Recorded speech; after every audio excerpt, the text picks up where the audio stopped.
Right? Theater in the Bronx, yes. She did a performance, beautiful one. Oh, you remember the outfit with the margarita? What was the flower? The sunflowers? Oh my God, that was gorgeous. That was a gay pride outfit. I interviewed her for the first time. Yes, I remember, yeah. It was fun. Yeah.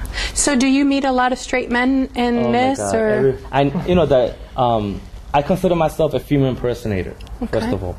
They say drag queens, but I consider myself a female impersonator because at nighttime, after I finish the show and the glamour, we go back to the dressing room, everything comes off. And then I just change, put on my regular boy clothes, I walk back out. The people that were crazy with me when I was performing don't even know it's me.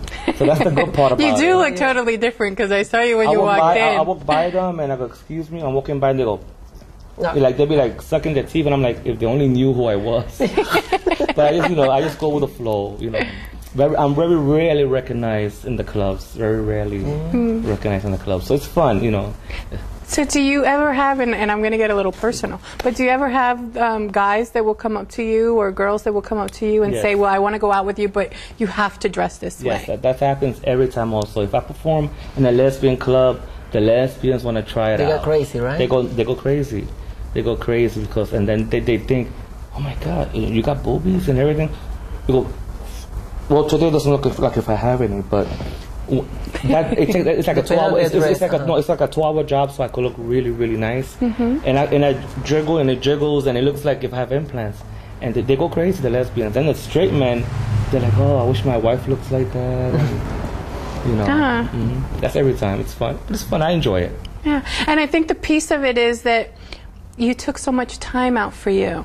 Where really we don't have that much time for ourselves, or not that we don't have that much time, but we don't take that much time, because we have the time if we make it, but we don't take the time to do our hair or, put on our makeup or do our nails or, even con los guantes, with the... I mean, this is very elegant too, and most people don't do that. You stop at a certain piece, or even it's all together. It's putting it all together, and then como te sientas, how you sit. So, going back, you said you were doing this when you were about 16.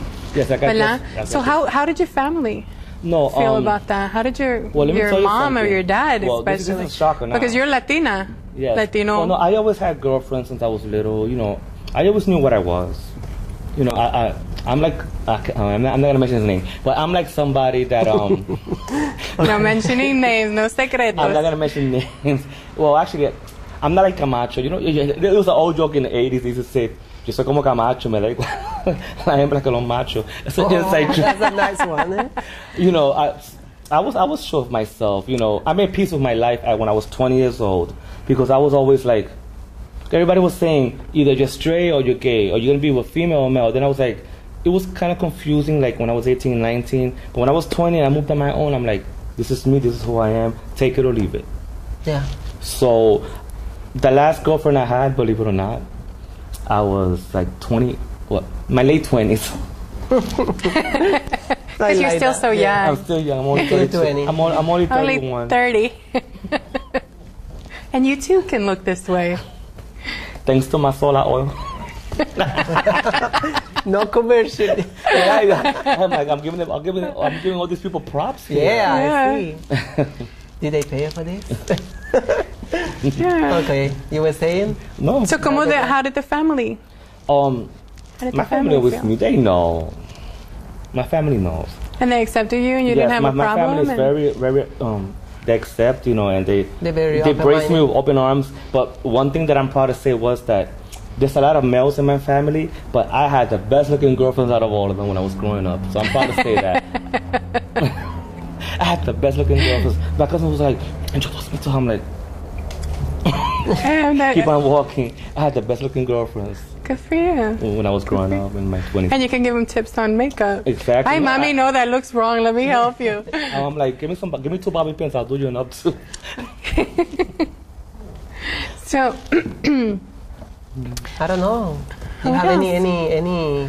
What would you recommend to people that would like to start dressing up? I mean, you know, where can they go? You know, a lot of the times too, for men, especially for men, I mean, it's easier for women to find clothing if they want to cross dress.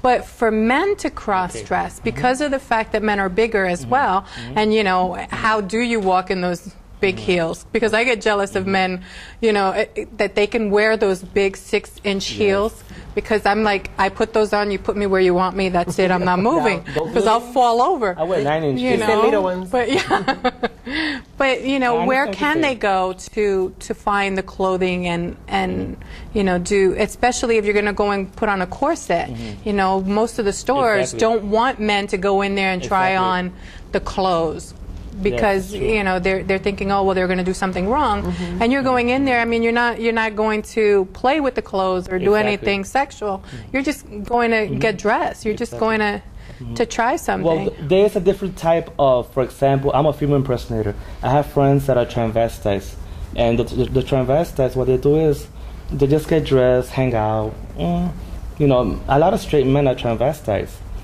and they call themselves straight, so I'm like, fine, you know, it's good with you. But there's some gay boys that they cross dresses. They just dress just to hang out in the club.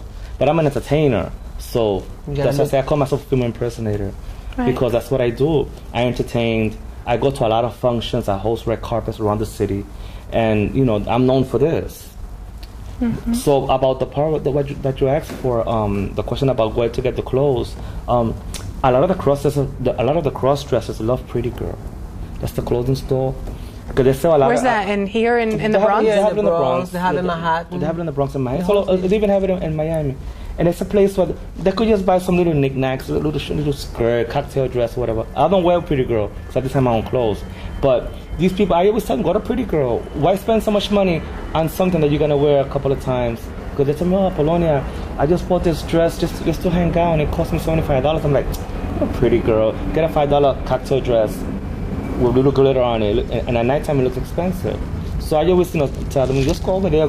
I'm like the 411 in drag. I'm always and it's the good thing too, because then, you know, if you find a guy who likes drag, and then you can borrow his dresses, because then you know, for somebody like me, I can borrow their dresses and I can fit into them, because you know, most of the clothes, they don't do clothes for bigger women.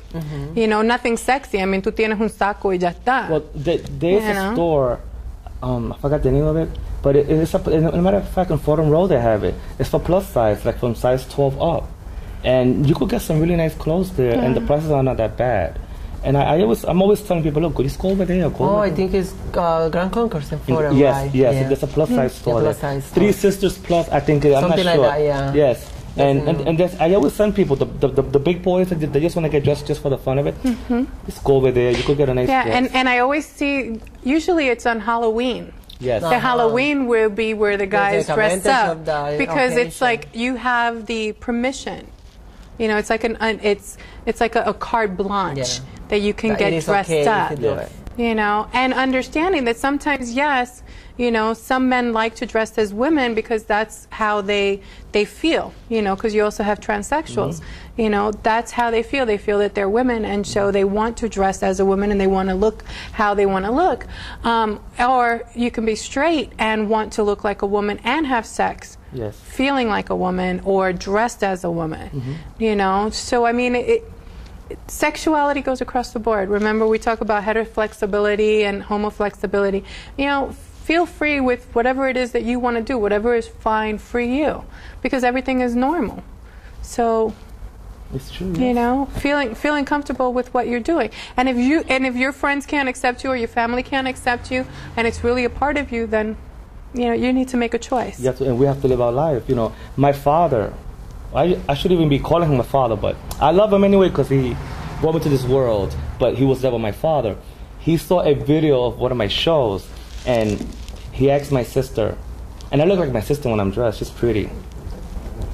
Well, you're pretty. Well, she got my leftovers. I'm older than her. Anyway, he saw me in a performance. He goes, who's that beautiful woman? She goes, that's your son. Oh my God. He stormed out of there, and everybody was just laughing. They was just dying laughing. It was so funny. He could not believe it. He could not believe it. It's like, oh, so no, ridiculous, and blah, blah, blah. Yeah, and sometimes you get that from, you know, parents, because we have, you know, as parents, because I have a son too, you know, and as parents we want the best for our children, and we want them to be what we think they are. Yes.